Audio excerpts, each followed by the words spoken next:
जो होना था वो हो गया, जो होना होगा होगा। मंगल में भगवान में मेरा स्वरूप अविनाशी है, शरीर नाशवान, चिंता क्या करनी, मस्त रहो। बच्चों को बचा, अभी नादान बच्चे अपना नाश कर लिया, अभी क्या बनेंगे? ये भारत की सेवा करेंगे, ये माता पिता की सेवा करेंगे, अरे अपने शरीर की सेवा करने लायक नहीं रह जाएंगे।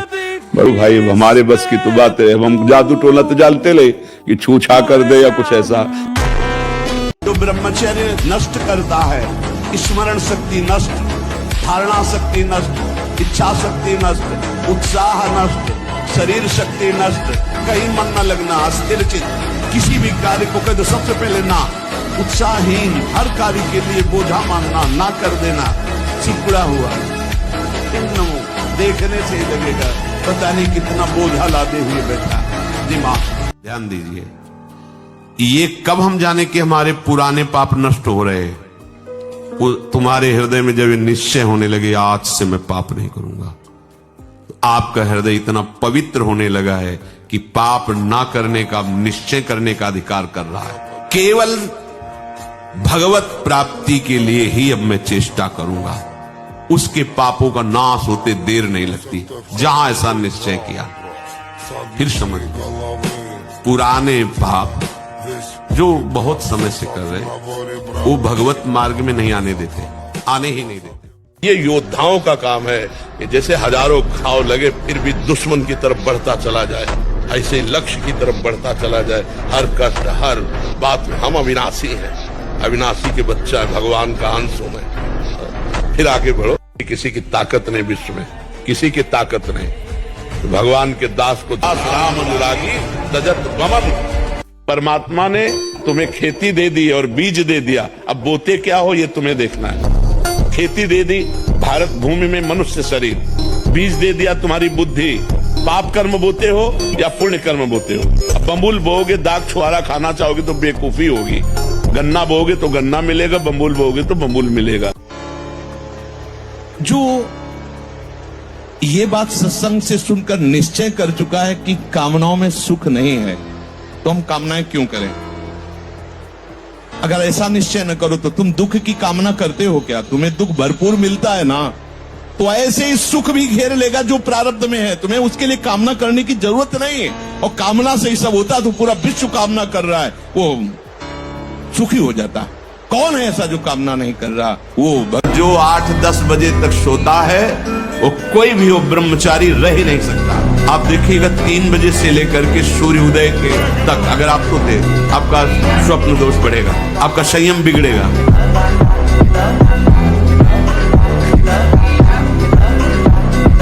अभ्यास तो इतना विचित्र है भैया कि हमको एक साधक मिला, उसने बताया मैं करता ही नहीं, सोते हुए मेरे हाथ से हो जाता, मैं करता भी नहीं हूं, मुझे सुध भी नहीं रहती। तो हमें पहले तो लगा कि ऐसा कैसे हो सकता है, फिर चिंतन में आया कि अभ्यास के द्वारा हो सकता है। अभ्यास, गलत अभ्यास हमारे जीवन को नष्ट कर देता है। तो क्या हम सही अभ्यास से धीरे धीरे गलत अभ्यास पर शासन नहीं कर सकते? कर सकते। यदि आप गृहस्थ हैं तो 5 बजे तक उठ जाएंगे, इतनी छूट। मान लो आप रात्रि में 11, साढ़े 11 बजे या 12 बजे सोते तो 5 घंटे। अगर आप दिन में नहीं सोते तो 6 बजे तक उठे। सूर्य उदय हो रहा हो, आप सो रहे, चाहे गृहस्थ हो चाहे विरक्त हो, आप बिल्कुल नष्ट हो जाएंगे, आपकी आयु नष्ट होगी, आपकी बुद्धि भ्रष्ट होगी, आप ब्रह्मचर्य रह नहीं सकते। 2 महीने ब्रह्मचर्य रहिए, 2 महीने केवल, और फिर आप देखिए आपको कैसा लगता है। हम जब कहते हैं तो कोई समझ नहीं रहा, ब्रह्मचर्य की रक्षा की जाए। ब्रह्मचर्य बहुत बड़ा अमृत तत्व है।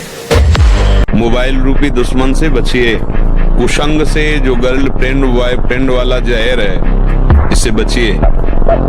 ये भले समझ में लोगों को ना आवे, लेकिन हम जो कह रहे हैं उसको समझ लो, ये वो जहर है जो तुम्हारे जीवन को जड़ से नष्ट कर देगा। आगे देख लेना, संतों की बात समझ में नहीं आती है क्योंकि उनको लगता है कि क्या जाने बाबा जी है, लेकिन जैसे आंख वाले को दूर का रास्ता दिखाई देता, पता आगे कुआं है, गिरेगा जाके। तुम्हें लग रहा है बहुत सुंदर मार्ग है, हमें दिखाई दे रहा है कुआं, गिरोगे जाके। और सच्ची बात है बच्चा, गिरना तभी तक है जब तक अहंकार है इस मार्ग में। और जब अहंकार नष्ट हो गया तो कोई गिरा ही नहीं सकता। जब तक अहम होता है कि मैं लड़ सकता हूं, तब तक हारना है। और जब ऐसे हो जाता है, ऐसे कौन होता है? आत्मसमर्पण कौन करता है? बलहीन। बलहीन आत्मसमर्पण करता है तो महाबल उसको स्वीकार कर लेता। महाबल है भगवान गुरुदेव, फिर उसको कोई नहीं। आग बुझाने की चेष्टा मत करना। इसमें अगर आपने थोड़ी भी बैलेंस बनाने की कोशिश की तो मार्ग छूट जाएगा। इस आग से ही निकलना है, पक्का तय करो।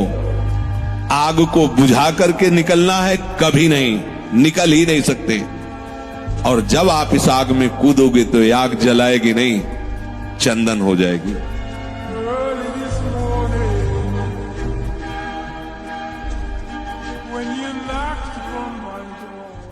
जब आप गंदे कार्य कर रहे होते, शास्त्र विरुद्ध कार्य कर रहे होते, तो आपका मन पूरे सपोर्ट में होता है। कभी वो आपको ऐसा नहीं कि गंदा कार्य कर रहे हैं दूसरा चिंतन करवा दे। ध्यान देना, जब आप विषय सेवन कर रहे होते, गंदे कार्य कर रहे होते, गंदे दृश्य देख रहे होते, गंदी बातें सोच रहे होते, तब आपको कहीं भी मन विक्षेप नहीं पहुंचाएगा। क्यों? कि वो समय अधीन करके पूरी की पूरी कैसेट लोड कर रहा है अपने अंदर, पूरा का पूरा माल समेट रहा है। ब्रह्मचर्य धारण करने वाले कोई बादाम, हलवा और घी की जरूरत ही नहीं भाई, बिल्कुल सच्ची मानिए। जैसे तप्त भूमि में पैर कैसे पड़ता है, ऐसी बिजली रहती ब्रह्मचारी के शरीर। बिजली 60 किलोमीटर बिना विश्राम किए चलते देखा है। आजकल तो बहुत गंदी बातें चल गई हैं, बॉयफ्रेंड गर्लफ्रेंड, गंदी बातें, ये तो बहुत हानिकारक हो गई। ब्याह हो गया, पति दूसरी से, पत्नी दूसरे से, ये सब बहुत गलत बातें हो रही। और कितना सुंदर पति हो उसको अपने पति पर संतुष्टता नहीं, कितनी सुंदर पत्नी हो उसको अपनी पत्नी पर संतुष्टता नहीं। आज हमारे धार्मिक भारत देश में ये जो गंदी बातें प्रचलित हो गई, कितना मतलब अनिष्ट हो रहा है। पति एक जिद्दी स्वभाव होना चाहिए परमार्थ के पति का। भगवत कृपा से स्वभाव शुरू से जिद्दी रहा है। जो ठान लिया चाहे मर जाए पर वो हमें करना है, चाहे जितना कष्ट मिले, नहीं हमें चलना है, बस ऐसा जिद्दी स्वभाव रहा है। ब्रह्मचर्य पूर्ण जीवन के लिए अमृत पद है, चाहे गृहस्थी में हो, चाहे व्यापारी हो, चाहे किसान हो, चाहे और विरक्त मार्ग का तो यही मुख्य ऐसा आधार है जिसके ऊपर वो विविध प्रकार की दैवी संपदा का अनुभव करता है। अब आपको अंदर से सोचना है कि मेरा प्रयोजन इंद्रियों का दुलार करना नहीं है, अभी ठीक होने लगेगा, पर ये सोचना आचरण में उतारना होना चाहिए। नहीं सोचते तो बोलते रहते हैं वैसा नहीं करेंगे, पर वो कसम और नियम 1 मिनट लगता है तोड़ने में। इसके बाद फिर रो बैठ के क्या हो गया, ऐसा मैंने क्यों किया, फिर भी ठीक नहीं होगा, फिर 2 4 6 दिन फिर वहीं पहुंच जाओगे, फिर निराश हो जाओगे, अब तो हम चलने लायक ही नहीं भगवत मार्ग में। इसलिए प्रार्थना, अब इंद्रियों का पोषण मत करो। जो धर्म विरुद्ध भोग चाहती, जलना ही पड़ेगा, जलन शब्द याद कर लो।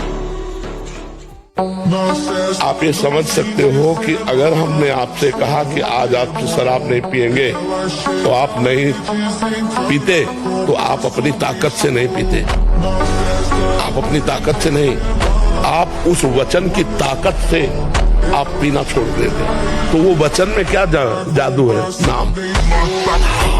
ये जो आज लाखों लोगों का परिवर्तन और हम खुला आपसे कह रहे हैं, हमारे पास कोई सिद्धि नहीं, कोई चमत्कार, कोई नौटंकी नाटक नहीं, सत्य विषय, शास्त्रीय भाषा, शास्त्र सम्मत उपदेश और नाम जप। विवेकानंद जी कोई साधारण पुरुष नहीं थे, साधारण जीव नहीं थे, रोल था साधारण का उस समय। वो बहुत बड़े योगी पूर्व के थे।